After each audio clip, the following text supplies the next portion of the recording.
Já vão abrindo aí o livro de Jonas.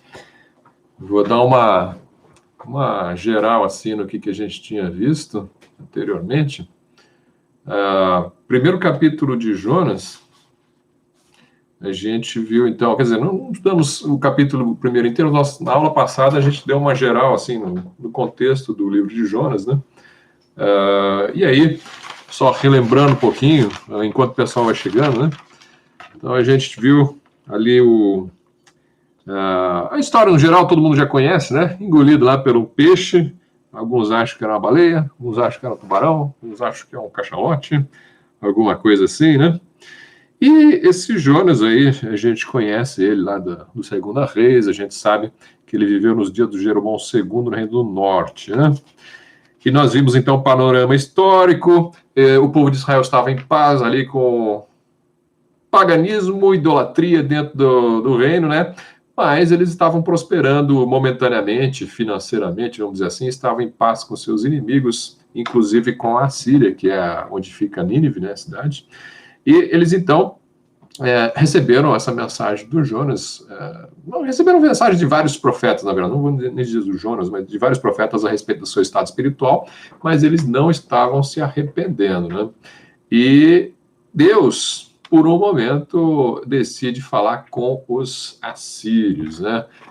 Vai falar ali por meio de Jonas com os assírios para avisar que eles também estavam em pecado e de idolatria e precisavam se converter. Deus também tem a intenção de salvar os povos estrangeiros, mesmo no Velho Testamento, não somente os judeus, né? Então nós vimos aí o contexto em geral do livro de Jonas, ele fugindo para Tarsis, né? Deus falando com ele para falar com os assírios, ele não querendo e fugindo para Tarsis.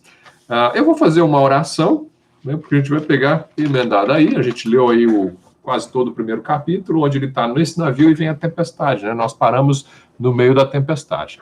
Então vamos fazer uma oração para Deus abençoar esse nosso estudo dessa manhã. Nosso Deus, nós te louvamos por esse tempo que nós podemos passar juntos mais uma vez, estudando o livro de Jonas, aprendendo as lições do Senhor para nós, por meio desse teu servo, o servo que aprendemos que ele não teve amor ao próximo, mas mesmo assim o Senhor usou, porque o Senhor é misericordioso, o Senhor tem prazer em salvar o perdido, e que nós possamos aprender com isso, aprender mais do caráter do Senhor, e nós aprendemos com os erros de Jonas e não seguimos nos seus passos, mas nós nos preocuparmos com aquele que está perdido também. Nós temos o interesse de ir buscá-los, ó Deus, por meio da tua palavra, seja no ambiente de trabalho, seja no ambiente escolar ou familiar, ó Deus, vizinhos, que o Senhor dê sabedoria a cada um dos teus servos para comunicarem a vida de Cristo a cada um dos nossos semelhantes. Em nome de Jesus, amém. Ok, então, o problema do Jonas que nós mencionamos ali, esse preconceito com os ninivitas, né, com os estrangeiros, está muito claro no começo do capítulo 4, que nós já lemos semana passada, né? Vou só reler aqui, quando Jonas fala com Deus, depois que ele já pregou para os ninivitas se arrependeram, né? Ouviram a palavra de Deus, se arrependeram, e eles vão falar, então, ali no versículo 2, e orou ao Senhor, e disse, Senhor, não foi esta minha palavra, estando ainda na minha terra? Por isso é que me preveni fugindo para Tarsis, pois sabia que és Deus compassivo e misericordioso, longânimo e grande em benignidade, e que te arrependes do mal. Então, ele foge, né? Foge da presença do Senhor, pega, em vez de ir para Nínive, pega o navio para Tarsis, porque ele sabia que Deus era misericordioso e tinha prazer em salvar, né? Então, você tem aí a confissão da boca do próprio Jonas a respeito do seu preconceito, né? Do seu racismo com relação aos ninivitas. Eu disse que era um racismo porque não é só uma questão moral, né? Não é só uma questão moral. Os ninivitas são tão ruins que não merecem a salvação, não merecem o perdão. Porque os israelitas, né, como nós falamos, estavam, neste momento, com em pecado de idolatria, da mesma forma, né? Então, você tem aí muito claro na confissão de Jonas que ele tinha problemas sérios de preconceito com relação a outros povos, né? Conforme o histórico aí de paganismo, de idolatria, de crueldade dos outros povos, sim. Por causa da noção de que Israel foi escolhido por Deus, era um povo especial, a nação de Deus, né? A nação que recebeu os oráculos do Senhor. Então, eles se achavam, de uma certa maneira, merecedores, talvez, dessa escolha. Não sei o que passou exatamente pela mente de Jonas, mas os judeus se achavam superiores por terem sido escolhidos pela justiça dos pais, de Abraão, etc. Né? Então, você tem aí um sentimento de aversão racial de Jonas com os ninivitas. E aí, independe se os ninivitas são justos, inocentes ou não, porque ali tinha crianças, né, crianças bebês, etc., que certamente não poderiam ser acusados de crueldades, de maldades, né, mas Jonas não se importou com a vida nem dos inocentes de Nínive, né? Inocentes, assim, vamos colocar nesse contexto da idolatria, né? Aqueles que não estavam praticando idolatria ou crueldade com seus semelhantes. Mas então, ele vai e se coloca aí numa posição de superioridade racial, né? E nós podemos tirar aí umas reflexões a respeito do tempo que nós vivemos hoje, porque nós vivemos tempos, sempre houve isso, né? Mas atualmente também, tempos de bastante divisão na sociedade, sempre aquela guerra do nós contra eles, né? Homens contra mulheres, brancos contra negros, esquerda contra direita e coisas assim, né? E pobres contra ricos e ricos contra pobres. Sempre existe um sentimento de divisão muito forte entre as pessoas. E hoje está muito intensificado, principalmente no campo político. Né? No campo mais político, nós estamos experimentando mais isso. Né? E você pode se colocar numa posição de aversão com relação ao outro lado por conta de quem ele é.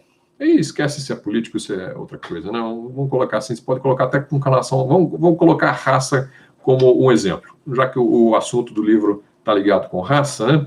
Vamos colocar o racismo em pauta aqui, em perspectiva. Você pode ter um sentimento negativo com relação a outra raça por quem eles são em si, simplesmente pela cor da pele, porque eles são negros e eu sou branco, ou vice-versa. Você pode ter uma aversão a outra raça. E você pode ter uma aversão por conta de opressões que foram praticadas por um lado ou por outro.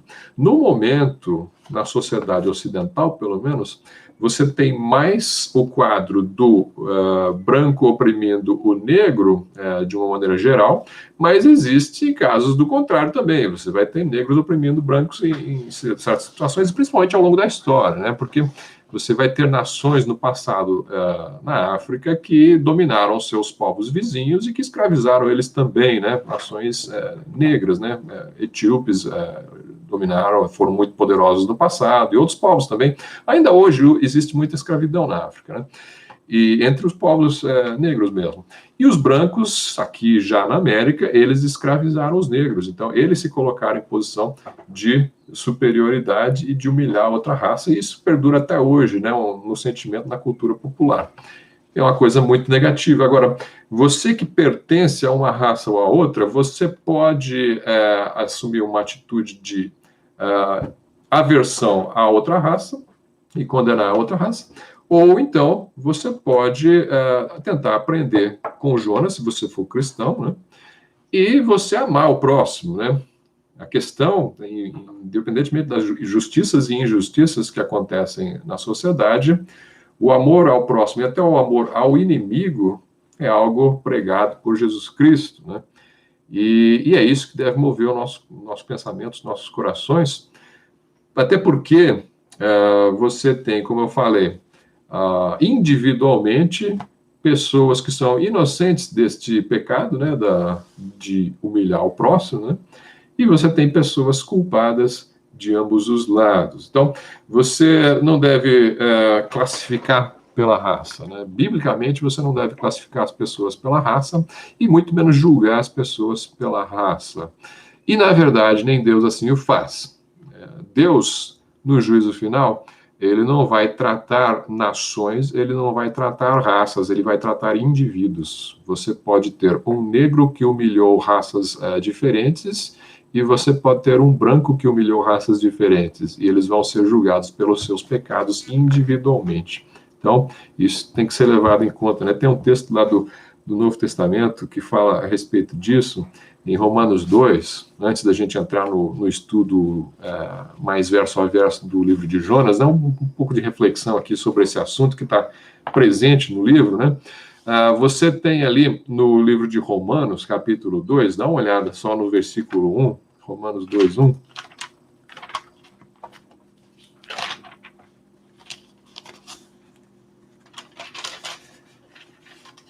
Eu vou ler do versículo 1 até o 4. Diz assim: portanto, és inexcusável ou indesculpável quando julgas, ó homem, quem quer que sejas, porque te condenas a ti mesmo naquilo em que julgas a outro, pois tu que julgas fazes o mesmo. E bem sabemos que o juízo de Deus é segundo a verdade sobre os que tais coisas fazem. E tu, ó homem, que julgas os que fazem tais coisas, cuidas que fazendo-as tu escaparás do juízo de Deus? Quer dizer, você está num grupo que se julga oprimido, vamos supor, talvez seja mesmo. E você acha que isso te dá direito de destratar os outros porque você está num grupo que é oprimido. Então, você vai destratar os opressores. Então, você está fazendo a mesma coisa que eles fazem com você. Aqui, o contexto de Romanos é judeus contra gentios. Então, o gentil pecou, quer dizer, o não judeu, né, pecou, o judeu vai lá, aponta o dedo. Tá vendo? É gentil. Esse aqui merece o inferno. Aí, o apóstolo está falando justamente, mas você faz a mesma coisa que ele, você acha que só porque é judeu você não vai ser julgado do mesmo jeito por Deus? Né? Então, você acha que não é digno do inferno simplesmente porque você está numa raça abençoada pela escolha de Deus em Abraão? Não, você vai ser julgado também pelas suas obras, né? Então, ele tem aí bem claro que o juízo de Deus vem conforme a sua prática e não conforme a sua raça, ou se você recebeu ou não recebeu a lei de Moisés, né?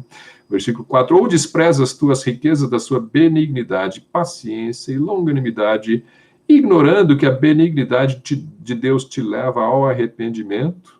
É isso que Jonas fez, né? Ele ignorou a benignidade de Deus para com os ninivitas e ele acreditava em Deus. Só que ele esqueceu que a benignidade ou a bondade de Deus é que tocou o coração de Jonas para que ele acreditasse em Deus. Isso não veio dele mesmo, né? Ele está falando bem claro aqui em Romanos, você está desprezando a riqueza da bondade de Deus, paciência, longanimidade, você está ignorando que a benignidade de Deus é que te levou ao arrependimento. Você acha que se você é crente, você se arrependeu um dia, você acha que é porque você é melhor do que o outro? O outro não se arrependeu, eu me arrependi. Então, o outro tem mais aqui para o inferno mesmo, né?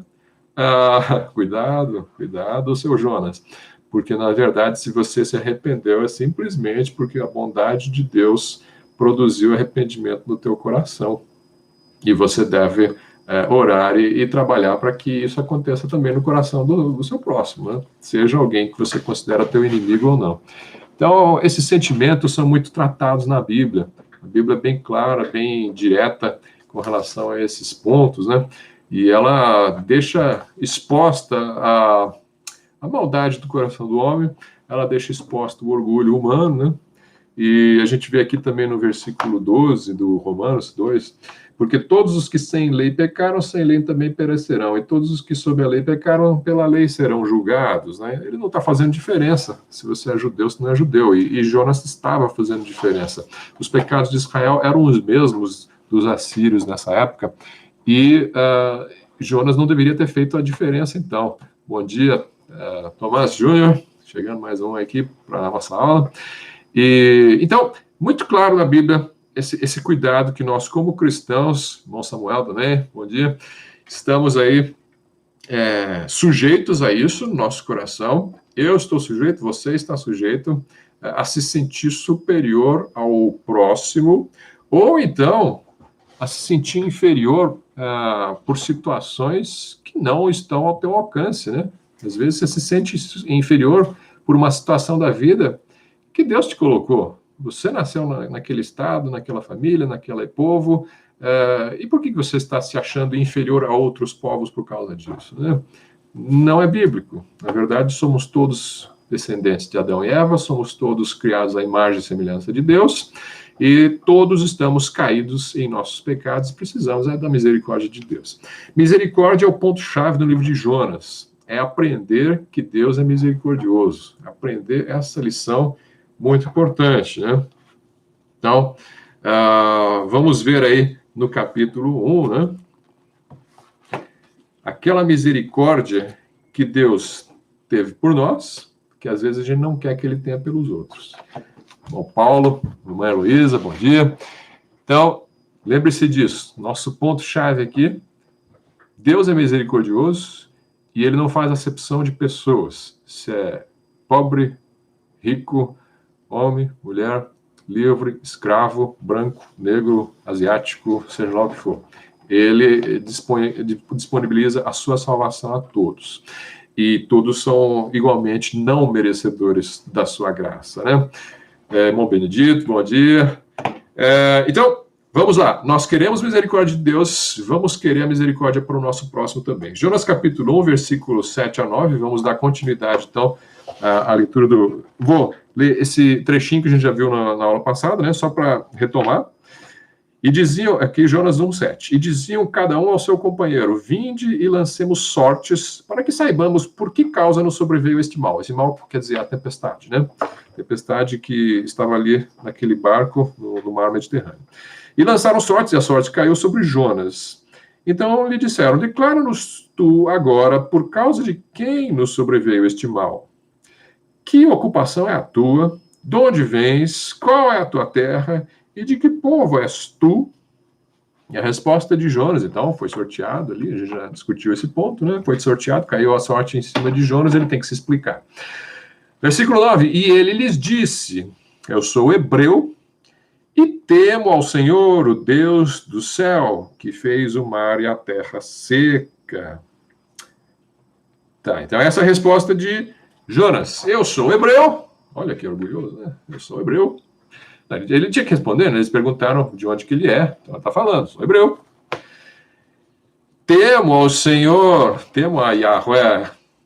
Teme mesmo? É sério isso da parte de Jonas? Eu temo ao Senhor, o Deus dos céus que fez o mar e a terra. Ele teme ao Senhor, como assim? O que é o temor do Senhor mesmo? O temor do Senhor é apartar-se do mal, né? Provérbios diz isso, né? O temor do Senhor é apartar-se do mal. Provérbios 8, versículo 13. Jonas estava se apartando do mal, Jonas estava se apartando de Deus, estava fugindo de Deus, né? Então não estava temendo ao Senhor. Se ele temeu no passado, nesse momento certamente não estava temendo, né? Mas ele falou, né? Meu Deus é o Yahweh. Alguns chamam de Jeová, né? A pronúncia a gente desconhece a pronúncia correta do nome de Deus em hebraico, mas vamos usar Yahweh. Esse Yahweh, ele então é o meu Deus e eu o temo. Eu temo. Jonas achava talvez que apartar-se do mal significa apartar-se dos ninivitas, né? Claro que não é esse o caso. Às vezes, se apartar do mal significa se apartar das pessoas, mas sim. Por exemplo, se você está na roda dos escarnecedores, você deve sair da roda, né? Não se assente na roda dos escarnecedores. Mas você deve... geralmente, se você tem que pregar, você vai pregar para quem? Para os perdidos, né? Pregar o evangelho da salvação, você vai pregar para os perdidos. Então, você tem que se aproximar deles para pregar. Mas se apartar no sentido da prática, né? Você não vai praticar as iniquidades que eles praticam. Agora, não fugir do contato com as pessoas, né? Se Deus mandou pregar, você vai lá e prega. E Jonas recebeu essa ordem. No versículo 10... diz assim, então estes homens se encheram de grande temor e disseram-lhe, por que fizeste tu isto? Pois sabiam os homens que fugia da presença do Senhor, porque ele lhe tinha declarado, olha só, Ele contou a história, né? Não tem o relato completo da conversa entre eles aqui, mas um resumo. Ele diz, olha, eles ouviram ele falar que ele estava fugindo da presença de Deus. Eles achavam, como é que você faz uma coisa dessas? Você vê que eles já estão acreditando na história de Jonas. Está fazendo sentido, né? Caiu a sorte sobre ele, a gente pergunta quem ele fala que ele é um seguidor do Deus dos céus e que estava fugindo do Deus dos céus. Lógico que o Deus dos céus mandou essa tempestade. Você percebe que aqui esses senhores que são pagãos, eles não temem ao Deus de Israel, eles não são israelitas. Antes no texto diz que eles estavam orando para os seus deuses para acalmar a tempestade. E eles agora, neste momento, estão perplexos com o que Jonas fez. E eles estão começando a acreditar no Deus de Jonas. Eles estão começando a acreditar. Porque se eles não acreditassem, eles não iam ligar para aquilo que Jonas falou. E falar, isso é besteira, esse Deus não existe, né? Não é por isso que tem a tempestade. Mas eles estão acreditando. Os sinais de que era verdade estão presentes diante deles. A própria tempestade, né? Está fazendo sentido para eles. Para Jonas, fugir de Deus, isso é um ponto interessante nessa história. Para Jonas, fugir de Deus foi pecado. Ele ouviu o tentador e fugiu da presença de Deus e fez aquilo que não deveria ter feito. Mas, para estes marinheiros, a fuga de Jonas foi uma providência de Deus para a salvação deles. Interessante isso, né? Ver como Deus faz as coisas. Para Jonas, era um pecado fugir de Deus. Mas para os marinheiros, o Jonas fugindo de Deus foi providência divina na vida deles. Deus usou até o pecado de Jonas para salvar os marinheiros. É incrível como Deus faz as coisas, né? Como Deus tem a capacidade de usar tudo para o seu divino propósito. Então, esses marinheiros tiveram talvez o seu primeiro contato na vida com o homem de Deus. Jonas era um homem de Deus. Ele estava em pecado aqui, fugindo de Deus, mas ele era um homem de Deus. Ele cria em Deus e ele foi chamado por Deus para pregar. E ele pregou. Então, ele é um evangelista, e um evangelista dos mais eficazes, né? Ele consegue um avivamento em Nínive que nenhum outro conseguiu. Então, você tem aí a providência divina atuando nessa história. Tem aqueles ditados populares, né, que dizem que Deus escreve certo por linhas tortas, ou então que há males que vêm para bem, né? Não estão na Bíblia essas frases, mas elas têm um sentido verdadeiro, né? Se você comparar com essas histórias bíblicas, você vai perceber que faz sentido, esses ditados fazem sentido. Na verdade, linhas tortas quer dizer que para nós, né, parecem linhas tortas, e na verdade a linha de Jonas era torta mesmo, porque ele estava errando o alvo, ele estava pecando, ele estava indo para longe de Deus, mas Deus usa até isso, até uma linha torta, para escrever a salvação no coração desses marinheiros pagãos, né?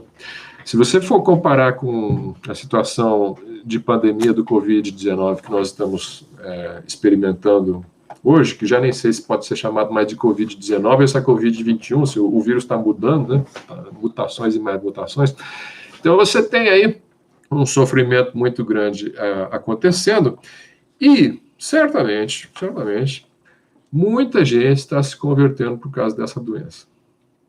Eu não estou dizendo que a doença é uma coisa boa, a doença é uma coisa ruim, muita gente está morrendo, muita gente está perdendo seus familiares, tanto crentes quanto incrédulos, estão perdendo seus familiares e perdendo suas vidas, mas muita gente está se achegando a Deus. Eu vi uma foto outro dia no Facebook de um médico ajoelhado ao lado de uma cama no hospital, orando pela recuperação do seu irmão que estava entubado ali na cama com Covid. Isso não é uma foto que você vai ver qualquer dia. Os médicos não estão por aí ajoelhados ao lado das camas nos hospitais orando, mas numa situação dessas, esses milagres acontecem. E às vezes o milagre da cura não acontece, mas o milagre da conversão acontece. E estão acontecendo muitas dessas coisas. Então, há males que vêm para bem. É difícil você falar isso. Alguém que perdeu um familiar pode estar assistindo o vídeo, ou pode assistir depois o vídeo, né? E as nossas condolências com as pessoas, né, que estão sofrendo. Eu posso perder minha vida, posso perder um familiar amanhã por causa dessa doença ou de outra, mas a gente não pode ficar cego com aquilo que Deus faz. Muita gente tem se convertido neste momento. Então, por que Deus permite essas coisas? A gente não entende por que Deus permite o sofrimento. Mas o fato é que Ele permite, e o fato é que o sofrimento leva as pessoas a buscarem a Deus.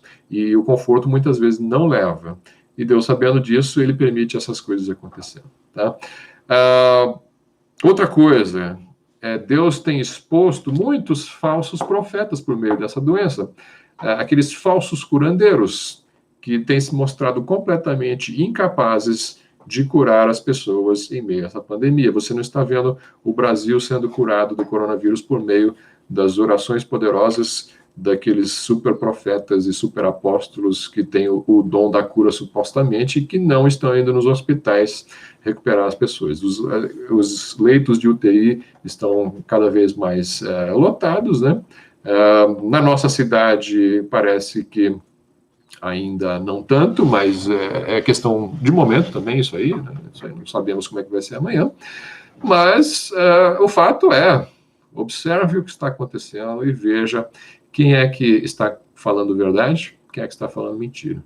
Muitos mentirosos estão aparecendo, estão se manifestando, quem eram agora, nesse momento. Não procure defendê-los, não procure defendê-los. Fique simplesmente triste que a verdade da mentira, a mentira foi exposta, a mentira desses falsos curandeiros foi exposta diante de todos, e eles estão se mostrando completamente incapazes de lidar com essa pandemia.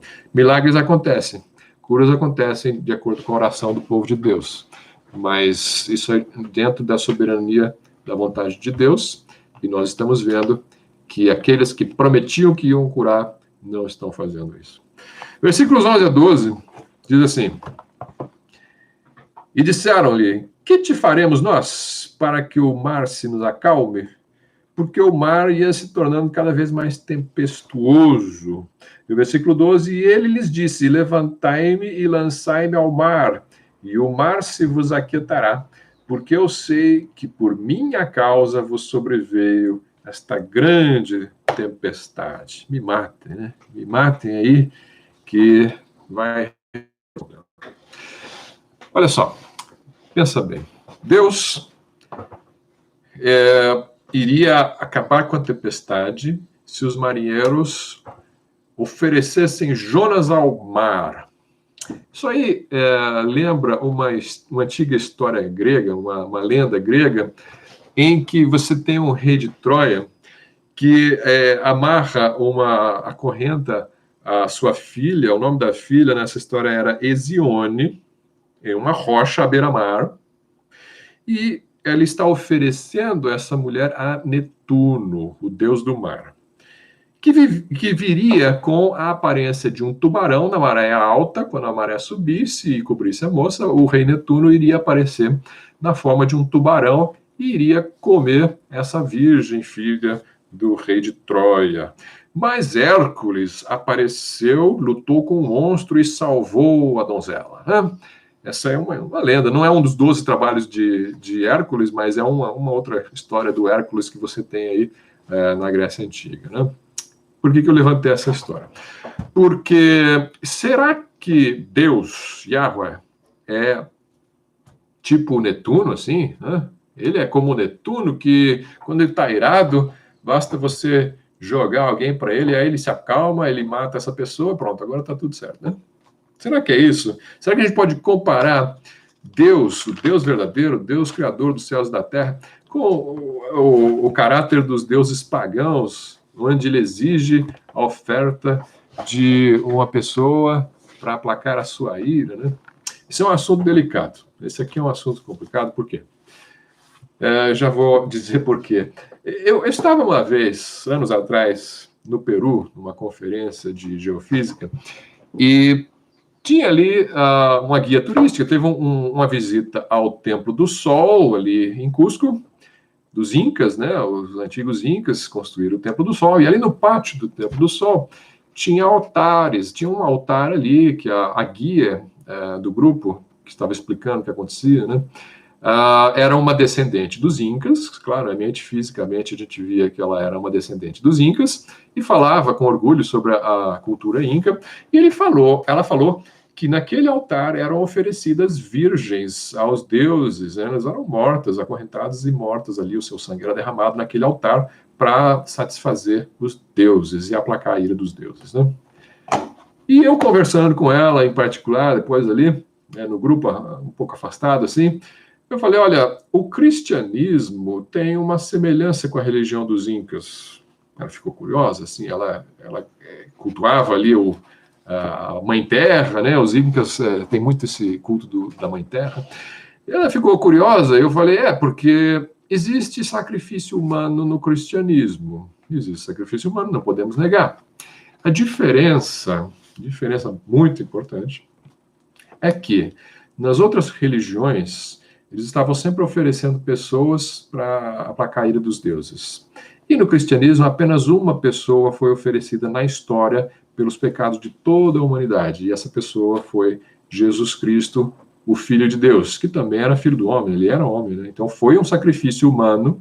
A morte de Jesus na cruz é um sacrifício humano para aplacar, para tirar a ira de Deus de sobre a humanidade. Deus estava irado com a humanidade e Jesus morre para pagar pelos nossos pecados, para que nós tenhamos salvação. É um sacrifício humano. A diferença é que Jesus Cristo é perfeito, ele é um justo morrendo pelos injustos, né? E é um só, não são vários sacrifícios. E uma diferença muito clara e que é importante, Jesus Cristo entrega sua vida voluntariamente, né? Ele mesmo falou, ninguém tira minha vida, eu é que entrego ela voluntariamente, eu a dou, e eu tenho o poder para tomá-la de volta, né? Mas é um sacrifício humano. Esse ponto do sacrifício humano tem gerado discussão entre os teólogos e alguns teólogos liberais, que alguns achavam que não eram liberais, como N.T. Wright, por exemplo, que escreveu A Nova Perspectiva sobre Paulo, um livro famoso.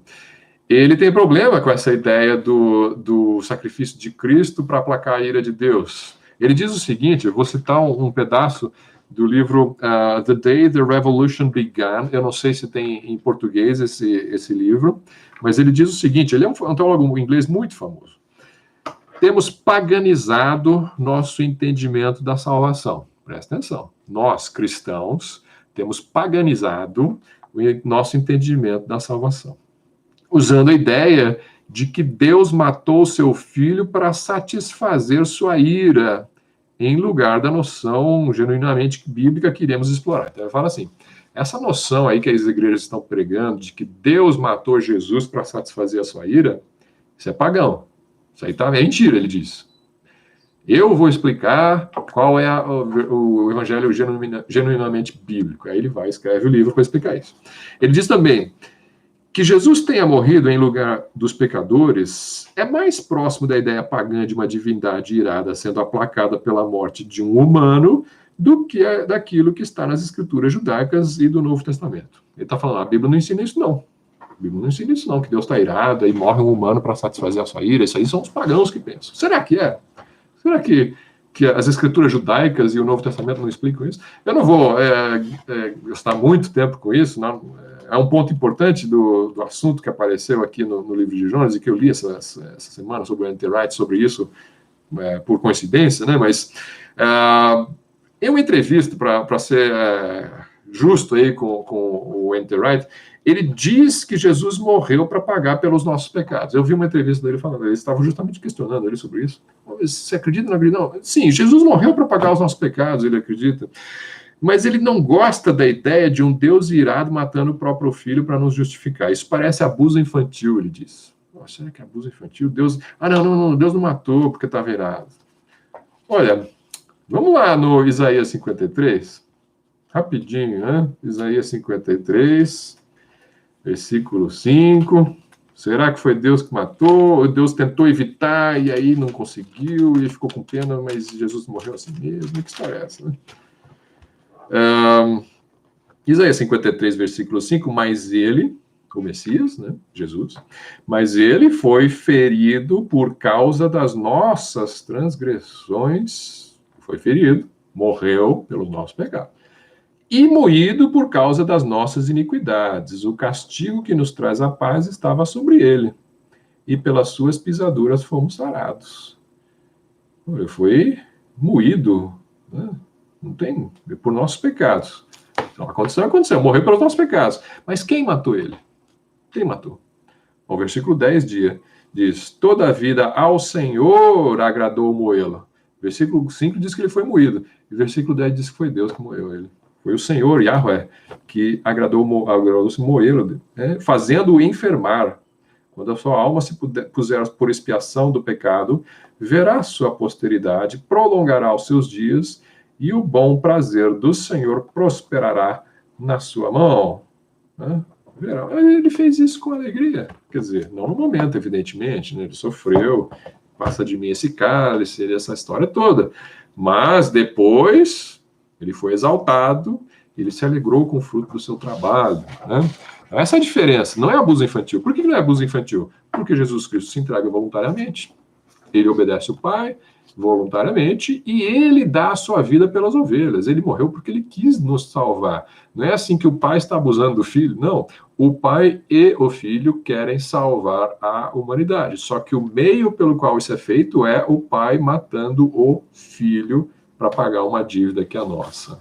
Isso aí tem que ficar muito claro na nossa mente. Não se deixe confundir por outros pensamentos que vão desviar desse fato básico do Evangelho. Jesus Cristo morre, sim, por vontade do Pai, sim, para salvar essa raça amaldiçoada que éramos nós, tá? Pelas mãos de homens isso acontece, mas debaixo do desígnio do Pai. Tá, então, Jonas, cuidado. Jonas é lançado no mar e a tempestade de fato passa. Mas Jonas, não vai comparar ele com Jesus Cristo nesse sentido, porque Jonas não é um justo morrendo pelos injustos. Jonas é injusto, ele está em pecado, ele está morrendo por causa do seu próprio pecado, na verdade. É como se fosse mais aqui uma pena de morte, vamos dizer assim, né? Ele pecou, ele vai morrer. E aí a ira de Deus passa por causa do pecado dele. Então, nesse ponto, Jonas não está sendo um tipo de Cristo no sentido de morrer pelos pecadores, ele morre por si mesmo.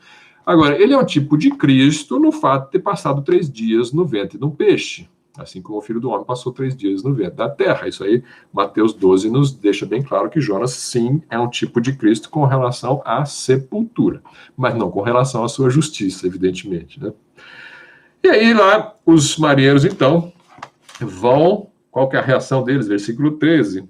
Entretanto, os homens remavam para fazer voltar o navio à terra, mas não podiam, porquanto o mar se ia embravecendo cada vez mais contra eles. É muito bonito essa parte aqui. Por quê? Depois de ouvir uma história dessas, os marinheiros, em vez de lançar Jonas imediatamente ao mar para acabar com isso, eles não quiseram. O verso começa com entretanto. Entretanto quer dizer assim, Jonas falou para eles jogarem ele no mar. Entretanto, eles não quiseram. Porém, eles não quiseram jogar Jonas no mar. Eles tentaram dar um outro jeito. Não, vamos para a terra. Vamos remar de volta para a terra. A gente entrega Jonas ali e Deus vai tratar com ele. Mas eles não queriam jogar Jonas no mar. Então, esses pagãos tinham mais consideração com a vida de um estrangeiro que lhes causou tanto problema, do que Jonas tinha consideração com a vida dos estrangeiros de Nínive. Então, esses marinheiros pagãos estão dando uma lição de amor ao próximo a Jonas. Aquele amor que eles demonstram para ele, e Jonas não queria demonstrar aos ninivitas, né? Eles estão arriscando a própria vida para salvar a vida de Jonas. Já parou para pensar sobre isso? E aí acontece que não deu, né? Não conseguiam. O vento ia ficando cada vez mais forte. E versículo 14, então clamaram ao Senhor, ao Deus de Jonas. Esqueceram seus deuses, clamaram ao Deus de Jonas e disseram: Ah, Senhor, nós te rogamos que não pereçamos por causa da alma deste homem e que não ponha sobre nós o sangue inocente, porque tu, Senhor, fizeste como te aprouve. Eles estão pedindo perdão a Deus por aquilo que eles vão fazer. Senhor, não dá. É o Senhor que fez isso assim, e nós vamos jogar Jonas no mar, porque assim o Senhor determinou. mas que não temos culpa por isso. Porque, na verdade, o Jonas não tinha feito mal nenhum para eles diretamente, né? Ele não tinha pecado, cometido um crime contra eles. O crime de Jonas era contra Deus, mas eles não tinham o poder em si de julgar Jonas e executar Jonas. Mas debaixo da palavra de Jonas, representante de Deus ali, então eles vão obedecer e vão lançar Jonas ao mar. Estão clamando por misericórdia. E levantaram a Jonas e o lançaram ao mar, e cessou o mar da sua fúria. O fato de ter passado a tempestade é sinal que Deus aceitou a ação, a oferta deles, de Jonas ao mar, né? Uma coisa assim. E temeram, pois, estes homens ao Senhor com grande temor, e ofereceram sacrifício ao Senhor e fizeram votos. Aqui temos a primeira conversão no livro de Jonas. Até esse ponto, Jonas ainda não se converteu, ele não pensou ainda em voltar e pregar para Nínive, ele simplesmente está reconhecendo que errou e que deve ser jogado ao mar. Ele provavelmente pensa, vou morrer. Mas os homens aqui são os primeiros convertidos. Eles abandonam seus deuses, eles oferecem sacrifícios agora ao Deus dos céus. Como que eles estão oferecendo sacrifícios? Havia animais no navio? Talvez eles tinham uma reserva de animais ali para algum transporte que eles estavam fazendo, ou talvez fossem animais dedicados justamente para culto, né? Para oferta mesmo aos deuses deles. Agora eles estão sacrificando para o Deus dos céus. Então, aqui temos uma mudança aí na vida deles, uma conversão. E depois, no versículo 17, preparou, pois, o Senhor um grande peixe para que tragasse a Jonas. Esteve Jonas 3 dias e 3 noites nas entranhas do peixe. Ok, aqui se encerra o capítulo 1. A gente vê no capítulo 2, os próximos capítulos eu vou passar rapidamente, vamos tentar terminar aqui o quadro do livro de Jonas hoje mesmo, porque eu já tratei os outros assuntos dos outros capítulos também ao longo dos 2 estudos, mas o fato é que ele vai orar. Ele está no ventre do peixe e ele vai orar neste momento. Ana Maria, bom dia. E aí, o que o Jonas vai fazer? Como é essa oração? Ele fala ali, eu vou ler rapidamente a oração. Orou Jonas ao Senhor, seu Deus, das entranhas do peixe. E disse, na minha angústia clamei ao Senhor, e ele me respondeu. Do ventre da sepultura gritei, e tu ouviste a minha voz. Porque tu me lançaste no profundo, no coração dos mares, e a corrente das águas me cercou. Todas as tuas ondas e as tuas vagas têm passado por cima de mim. Ele está ali no ventre do peixe, e água até a boca, né, e algas se enroscando na sua cabeça. Não dá para imaginar essa situação. Você passa 3 dias desse jeito no ventre do peixe, e como Deus o preservou dessa maneira. Só que o fato de Deus não o ter matado imediatamente fez com que Jonas tivesse uma percepção do que ia acontecer. Ele tem uma sensação, ele tem uma revelação de que ele não vai morrer, que Deus está com ele, porque ele ora assim em seguida. Porque versículo 4, eu disse, lançado estou de diante dos teus olhos, todavia tornarei a ver o teu santo templo. Eu vou voltar a ver o teu santo templo, né? O templo que ele já havia visto em Jerusalém, e agora ele vai voltar a ver. Ele está falando, ele está declarando que eu sei que eu vou sair dessa vivo, porque se Deus me quisesse morto, ele já teria matado, né? O milagre eu estar aqui 3 dias no ventre de um peixe, não é possível que depois disso ainda ele vai me matar, né? Ele teve uma percepção. Tem vezes que você... Não fala aqui que Deus falou com ele. Não fala que ele ouviu a voz de Deus dizendo, ó, Jonas, você vai sobreviver. Mas certas coisas são tão claras na nossa vida que nós meio que sabemos o que Deus vai fazer em certas circunstâncias, principalmente quando acontece um milagre desse, né? Se Deus me guardou até aqui é porque ele tem um plano de algo que vai acontecer. Eu creio que é essa sensação que Jonas tem, e inspirado pelo Espírito Santo, ele vai conduzir essa oração, né? Versículo 5, as águas me cercaram até a alma, o abismo me rodeou e as algas se enrolaram na minha cabeça. Eu desci até os fundamentos dos montes, a terra me encerrou para sempre com seus ferrolhos, mas tu, para sempre, entre aspas, não vai ser para sempre, né? Mas tu fizeste subir a minha vida da perdição. É como se ele estivesse declarando uma ressurreição, como se fosse isso. Lembra que Jonas é um tipo da ressurreição de Cristo. Jonas sendo cuspido pela baleia, pelo peixe, é um tipo de Jesus Cristo saindo da sepultura. Então, ele fica 3 dias aí debaixo da terra, ou no ventre do peixe. Ele usa o termo aqui, abaixo dos fundamentos dos montes, mas ele fala que vai subir o Senhor meu Deus. Quando desfaleci em mim, versículo 7, a minha alma, lembrei-me do Senhor, e entrou a ti a minha oração no teu santo templo. Agora está falando do templo dos céus. A minha oração chegou lá no templo de Deus. Os que observam as falsas vaidades deixam a sua misericórdia, mas eu te oferecerei sacrifício com a voz do agradecimento. O que votei, pagarei. Do Senhor vem a salvação. Maravilhosa oração de Jonas. Poderíamos fazer um estudo só sobre a oração de Jonas, uma pregação evangelística só sobre a oração de Jonas, ou uma pregação para momentos de angústia no Filho de Deus. Essa oração aqui tem muito conteúdo, mas o nosso objetivo aqui é focar mais no amor àquele que é diferente, né? O tema do nosso estudo é mais esse, o amor ao próximo e contra o preconceito, né? E você tem, então, aí a oração de Jonas, né? Falando sobre isso. A salvação, ele fala a salvação do Senhor, tanto a salvação do ventre do peixe, naquela situação, quanto a salvação eterna pertence ao Senhor. Né? E o que votarei, pagarei. O que votarei, pagarei. Eu não sei o que ele votou.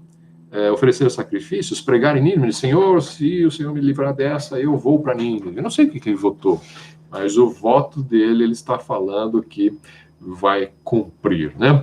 Depois do capítulo 3, nós temos a pregação de Jonas. Então, capítulo 1, nós temos a fuga de Jonas.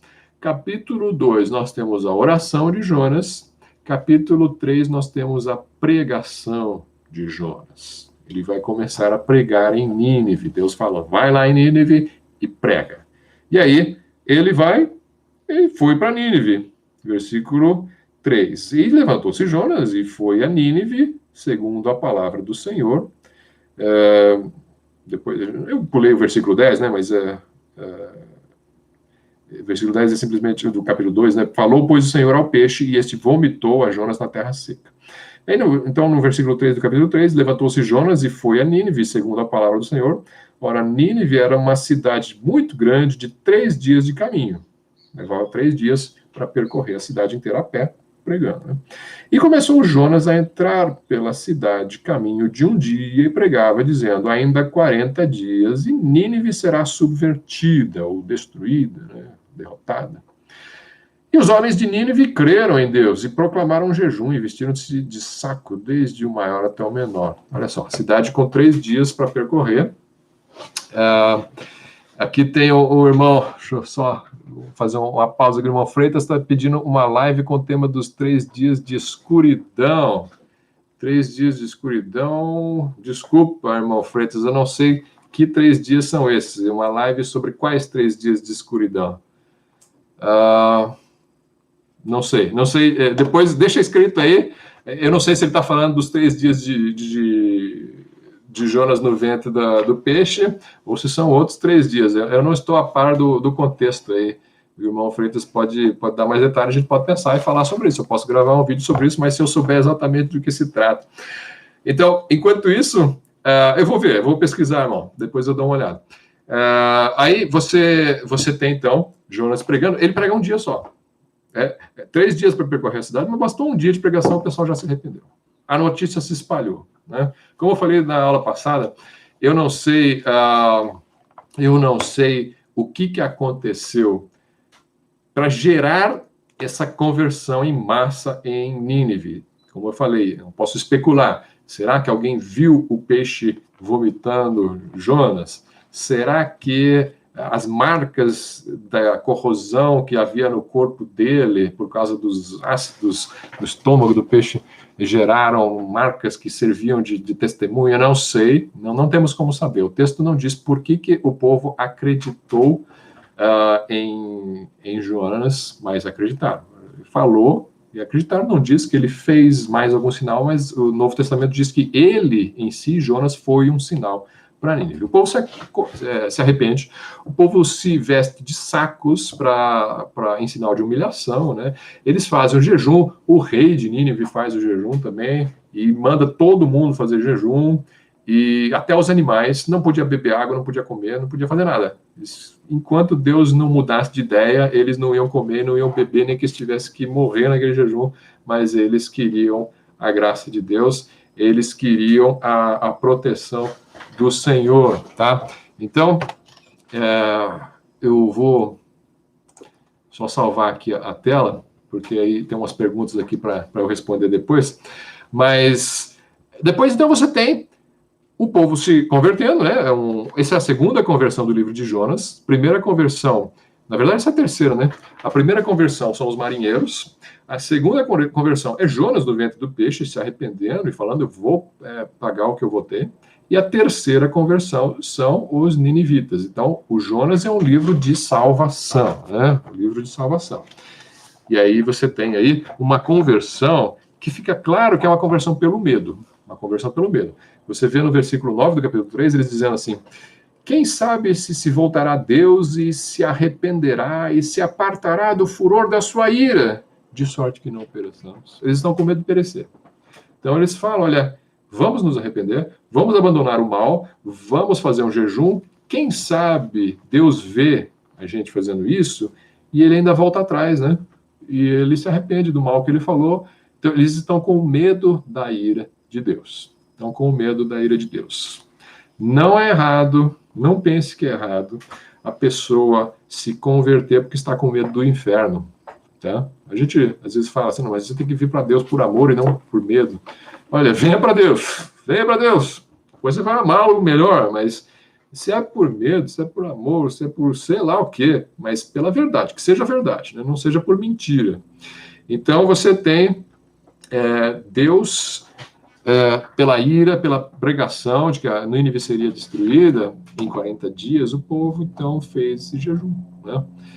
E Deus ouviu, e diz no versículo 10, Deus viu as obras deles, como se converteram do seu mau caminho, não foi só palavra, não foi só jejum, eles largaram suas más práticas, e Deus se arrependeu do mal que tinha anunciado eles fariam, e não fez. Já vimos isso muitas vezes, isso é uma das coisas das quais Deus se arrepende na Bíblia, claramente, do mal que ele fala que vai acontecer, e depois ele vai lá e ele tira o mal, ele desdeclara aquilo que ele tinha declarado se houver arrependimento genuíno, porque ele tinha intenção de salvar. Então, os 40 dias não aconteceram, né? Era 40 dias e Nínive ia ser destruída. Nínive não foi destruída em 40 dias. Posteriormente, na história, os babilônios vão entrar ali e vão derrotar Nínive, mas em 40 dias isso não aconteceu. Deus perdoou, de fato. Deus retirou o juízo que ele tinha declarado, né? Então, isso aconteceu, e aí as pessoas, está faltando medo de Deus, na verdade, nos pecadores. Os ímpios hoje não têm medo de Deus, é por isso que não se achegam a Deus. E é por isso que, às vezes, um coronavírus, ele ajuda a pessoa a ter medo, né, e buscar a Deus. Não era para ser assim, não era para precisar isso. Bastava ler Moisés e os profetas, né? E aí você acredita na história que os antigos nos passaram, né? Os antepassados vivenciaram isso, disseram que viram isso, escreveram, você lê a história e você acredita, né? Devia ser suficiente, né? Os antigos morreram pelo testemunho da ressurreição de Jesus. Isso devia ser suficiente para as pessoas hoje. Olha, se eles disseram que viram Jesus ressuscitado e indo para o céu e morreram por causa disso, deve ser verdade, né? Então eu acredito. Basta isso, mas as pessoas não querem. Então, Deus às vezes manda um sofrimento, e o sofrimento também pode ser graça de Deus para a salvação. E no caso de Nínive, esse medo da condenação serviu sim para a sua salvação. E no capítulo 4, para finalizar, você tem o epílogo da história aqui, né? Versículo 1. Mas isso desagradou extremamente a Jonas, ele ficou irado. Por que Jonas ficou irado? Por causa da misericórdia de Deus. Jonas não aprende, né? Ele ficou irado. Ele ficou irado com a misericórdia de Deus. Agora não é mais a ira de Deus. A ira de Deus passou e veio a ira de Jonas contra Deus. Jonas não está mais irado contra Nínive, agora ele está irado contra Deus. Ele vai reclamar justamente aquilo. Não foi isso que eu falei para o Senhor, que o Senhor é misericordioso. Se eu viesse pregar, eles iam se arrepender, se eu não ia destruí-los. Por isso que eu queria fugir para Tarsis, né? Aí, essa é a atitude de Jonas. Jonas, nesse caso, ele age como o irmão do filho pródigo. Lembra da parábola do filho pródigo? Né? Aquele que pega a herança do pai, vai, queima tudo com prostitutas e com bebida, farra, vai cuidar de porcos, cai em si e volta pro seio do pai, né? O pai o recebe com beijos e abraços, dá uma festa para ele, mata o bezerro cevado, faz um churrasco, né? E convida todo mundo. E aí o irmão mais velho, que estava sempre com o pai ali, vê aquela festa. O que está acontecendo? Ah, o seu irmão voltou e o seu pai deu uma festa para ele, tá alegre. E o filho, o irmão do filho pródigo não fica irado com o filho pródigo em primeira mão ali naquela história. Ele já se irou no passado, com certeza, mas neste momento do final da história, tá em Lucas 15, né, ele está irado com o pai. Ele vai lá pedir satisfação do pai. Ele fala, pai, eu estou sempre aqui, o senhor nunca me deu um bezerro, e esse irmão aí, esse teu filho que queimou o teu dinheiro todo com prostitutas, ele vem aí, o senhor vai e dá uma festa para ele? Então, você tem muito claro esse irmão irado com Deus pela misericórdia de Deus, que o pai ali representa Deus. O irmão do filho pródigo é uma cópia de Jonas no Novo Testamento. E é uma cópia de muitos de nós, quando vemos um criminoso sendo iníquo durante toda a vida, no final da vida se arrependendo, no corredor da morte, talvez, e indo para o céu, sendo que muitas pessoas boazinhas passaram a vida inteira boazinhas e morrem e vão para o inferno. E aquele criminoso que fez atrocidades a vida inteira, às vezes se arrepende no final da vida e vai para o céu. E aí as pessoas falam, mas como isso, Deus? Né? É o mesmo sentimento do irmão do filho pródigo, o mesmo sentimento de Jonas. Eles estão pecadores aí, só porque se arrependem, de repente o Senhor perdoa tudo, né? E apaga, esquece. Deus é assim. E ele fez assim conosco. Ele fez assim com Jonas. E Jonas recebeu. Quando estava no ventre do peixe, ele queria a misericórdia de Deus para si. Depois que ele sai do ventre do peixe, ele não quer a misericórdia para os ninivitas, né? Deus não entendeu, Jonas não entendeu que a misericórdia de Deus era para todos, do mesmo não era só para ele, não, era para todo mundo, não é só para nós, é para todos os perdidos. E ele pede a morte para si. Raios, Jonas, que história é essa? Peço-te, versículo 3, peço-te, pois, ó Senhor, tira-me a vida, porque melhor me é morrer do que viver. Eu prefiro morrer do que ver o ímpio sendo salvo. Já pensou um coração tão duro, né? E ele teve coragem de escrever essas palavras para nós depois, né? Impressionante. E aí ele vai, mas ele faz isso, ele fala que eu prefiro morrer, não quero ver esse povo se arrependendo, sendo abençoado por Deus. E ele vai lá, e ele sai, e versículo 5, olha o que ele faz. Então Jonas saiu da cidade e sentou-se ao oriente desta cidade, e ali fez uma cabana, e sentou-se debaixo dela, à sombra, até ver o que aconteceria à cidade. Ele tem uma esperança ainda de que Deus vai destruí-la, apesar de Deus já falou que vai perdoar. Não, mas ele brigou com Deus, eu prefiro morrer. Aí ele vai lá, monta uma cabaninha e senta lá e fica... Não custa nada, né? Esperar esses 40 dias acabarem, né? Vai que, né? Vai que os ninivitas pecam mais um pouco, aí Deus fica bravo com eles e queima essa cidade, né? Então ele sentou para assistir o espetáculo pirotécnico da destruição de Nínive, que ele ainda tinha uma pequena esperança de que talvez acontecesse. Mas aí Deus tem aquela história, né? Deus faz crescer uma boboreira ali para fazer sombra para ele, né? Complementar a sombra da barraca que ele fez. Ele acha muito boa aquela boboreira, né? Fazendo sombra aqui para o meu... Agora eu estou num camarote aqui, coberto, né, para assistir, e de repente Deus na noite seguinte manda um verme, o verme come a boboreira, e aí a boboreira morre, e ele perde aquela sombra extra que ele tinha. Ele fica bravo. Ele vai no versículo 8 e 9, né? E aconteceu que, aparecendo o sol, Deus mandou um vento calmoso oriental, e o sol feriu a cabeça de Jonas. E ele desmaiou, e desejou com toda a sua alma morrer, dizendo... Melhor me é morrer do que viver. Segunda vez que ele pede a morte, né? Então Deus disse a Jonas, fazes bem que assim te ires por causa da boboreira? E ele disse, faço bem que me revolte até a morte. Terceira vez que ele pede a morte. Quero morrer, né? Mas que isso? Jonas, o que você quer? Quero morrer, né? E aí ele vai. Homem duro. Tudo isso por causa de ódio contra o seu semelhante. Mas prefere morrer, não quer ver isso.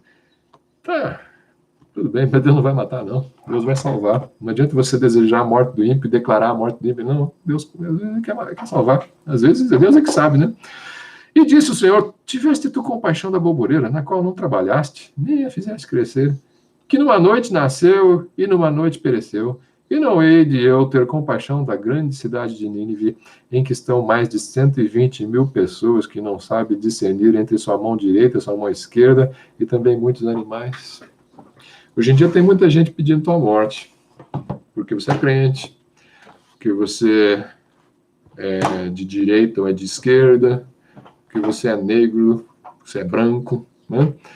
Que você não seja assim. Você não peça a morte nem para si, nem para os outros, mas sim a vida e a salvação. Que Deus nos abençoe. Medite sobre o livro de Jonas, aproveite, leia ele mais uma vez. Semana que vem, leia o livro de Miqueias. A gente vai começar o livro de Miqueias, se Deus quiser, na semana que vem. Que Deus nos abençoe e que você tenha um bom domingo aí. Vou encerrando a transmissão por aqui. Que Deus abençoe a todos, tá?